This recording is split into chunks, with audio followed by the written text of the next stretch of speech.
मैं खुश हूँ कि लोगों को फिल्म पसंद आ रही है और इतने दिन अब हो चुके हैं लेकिन फिल्म चल रही है और एक रेवेन्यू जनरेट हो रहा है थिएटर्स के लिए। लोग फिल्म देखने जा रहे हैं। तो ऑब्वियसली खुशी है इस बात की। तो ये क्या क्लैश कहीं टाला जा सकता था या नहीं, हम दोनों फिल्मों ने कोशिश की, ऐसा नहीं कि नहीं की। बट हम हमारी एक ही इशू आ रही थी कि वो दिवाली का थीम था रामलीला की वजह से, वरना हम कभी भी आ जाते। खाली वो एक झिझक थी कि कभी और आएंगे और वो थीम कनेक्ट होगा या नहीं होगा, बस उस वजह से, वरना कभी हमारा वो क्लैश होता ही नहीं है कभी किसी के साथ। दूसरी बात, अगर लेकिन आज देखें तो दोनों फिल्मों ने हफ्ते भर के बाद 300 करोड़ से ज़्यादा का रेवेन्यू जनरेट किया, जो एक मतलब जो रेयर है कि दो फिल्में आए और दोनों चलती रहें और इतना रेवेन्यू एक हफ्ते में जनरेट हो। वो मीडिया हाइप और क्लैश की वजह से जो एक प्रोग्रेसिव चीज़ है उसके बारे में कोई बात ही नहीं कर रहा है, जो थिएटर्स के लिए या हमारे एग्जिबिटर्स के लिए या हमारी इंडस्ट्री के लिए, कि that kind of a revenue is being generated in 1 week. एक हिंदी फिल्म से इतना यस। बड़ा रेवेन्यू जनरेट होना बहुत बड़ी बात है। एंड वो अभी भी चल ही रहे हैं एंड वो चलते रहेगा पूरा महीना, बिकॉज कोई फिल्में ज़्यादा हैं नहीं फॉर द होल मंथ।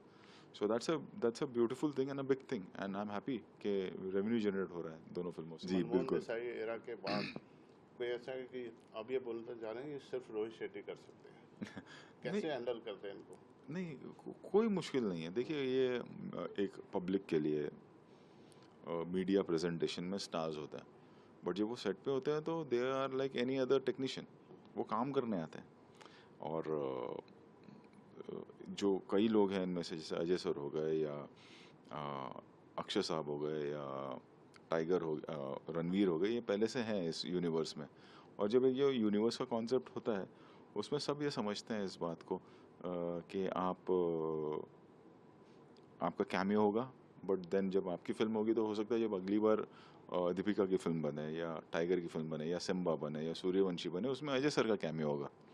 तो वैसे जैसे हम सूर्यवंशी बना रहे थे तो उसके एंड में अजय सर आते हैं, रणवीर आता है। तो जब यूनिवर्स जो अभी कल्चरली अभी शुरू हुआ है कई कुछ सालों से, 2018 में हमने पहली बार सिम्बा में ये शुरू किया था, बहुत लोग करते हैं, which is a very good thing. तो तो अब एक्टर्स भी ये समझते हैं कि यूनिवर्स है तो हमारा कैमियो होगा and then there will be a film on उस पर्टिकुलर कैरेक्टर पे। ना आपकी इस पूरी कास्ट में एक तो अजय सर के बारे में बहुत बड़े प्रैंकस्टर हैं, ऊपर से अक्षय सर आ गए। ये ऑफसेट क्या माहौल रहता था? नहीं, इस फिल्म में इतना नहीं हो पाया क्योंकि बहुत मेहनत लगी। आप भी कम नहीं है सर। जी नहीं, हाँ। लेकिन ये बहुत ही फिल्म, क्योंकि ये फिल्म का स्केल बहुत ज़्यादा बड़ा था। हाँ। और मतलब हमारे लिए 24 घंटे भी कम पड़ रहे थे। अगर आप फिल्म का क्लाइमैक्स देखें, वो 30-32 दिन तक शूट हुआ है।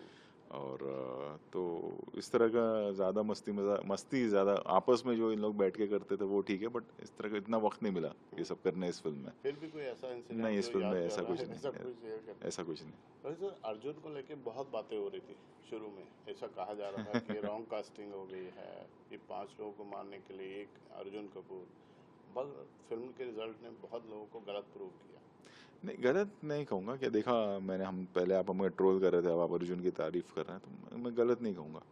उनका अपना एक पॉइंट ऑफ व्यू होगा शायद अर्जुन को लेकर या हमारी जजमेंट को लेकर। और जब हमने उन्हें अपनी मेहनत से काम करके दिखाया तो अब उनकी उनकी उनका वो पॉइंट ऑफ व्यू चेंज भी हुआ है। करेक्ट। आज वो सेम बात नहीं कर रहे हैं। करेक्ट। तो वो अगर वो सेम बात नहीं कर रहे हैं तो आई थिंक हमें भी वो चीज़ को अप्रिशिएट करना चाहिए कि जो हम चाह रहे थे वो हुआ, लोगों को पसंद आ रहा है अर्जुन का character. So I am happy about that. But आपके अंदर जो स्पिरिट कैसे आती है जिस इंसान का वक्त खराब चल रहा हो उस वक्त उसके साथ खड़े रहना? ये कैसे थॉट होती है इतने बड़े प्रोजेक्ट पे? नहीं, देखिए, रिस्क रिस्क का क्या है कि एक फिल्म है, आपने बनाई, फिल्म चलेगी नहीं चलेगी, फिर आप आगे बढ़ जाएंगे लाइफ में।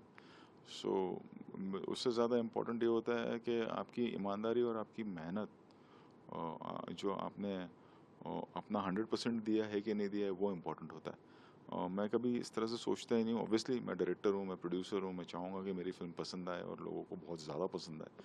बट उससे ज़्यादा इम्पोर्टेंट होता है कि मेरे लिए कि हमने ऑनेस्टली मेहनत की है या नहीं, वो इम्पोर्टेंट होता है। अर्जुन ने उतनी ऑनेस्टली मेहनत की है या नहीं, या हम सब ने मिलकर, अर्जुन पहली बार हमारे साथ काम कर रहा है तो उसने अपना 100% दिया, हमने हमारा 100% दिया, और हमने फिर किस्मत और ऑडियंस पे छोड़ दिया और उन्होंने उसे पसंद किया। और सर जिस तरह से आपने कॉपी यूनिवर्स स्टेब्लिश किया, मैं अभी आपके बाहर सिक्योरिटी वालों से बात कर रहा था, बोले साहब बोलते हैं सपने में भी पुलिस का यूनिफॉर्म दिखाई देता।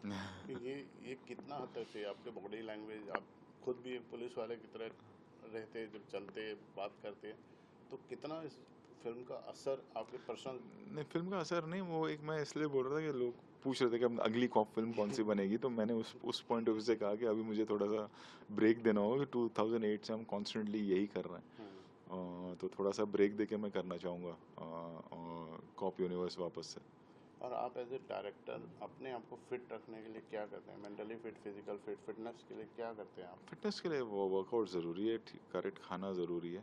2 ही चीज़ें होती हैं, खाना, रेस्ट और वर्कआउट, ये तीनों का कॉम्बिनेशन करेक्ट होना चाहिए, जिसमें से खाना सबसे इम्पोर्टेंट है। तो अब हम नेक्स्ट कौन सा देख सकते हैं? आपका क्या? अभी हम लिख रहे हैं।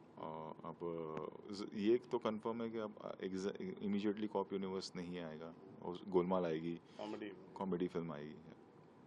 थैंक यू सर, हमसे थैंक यू, बात करने थैंक के यू।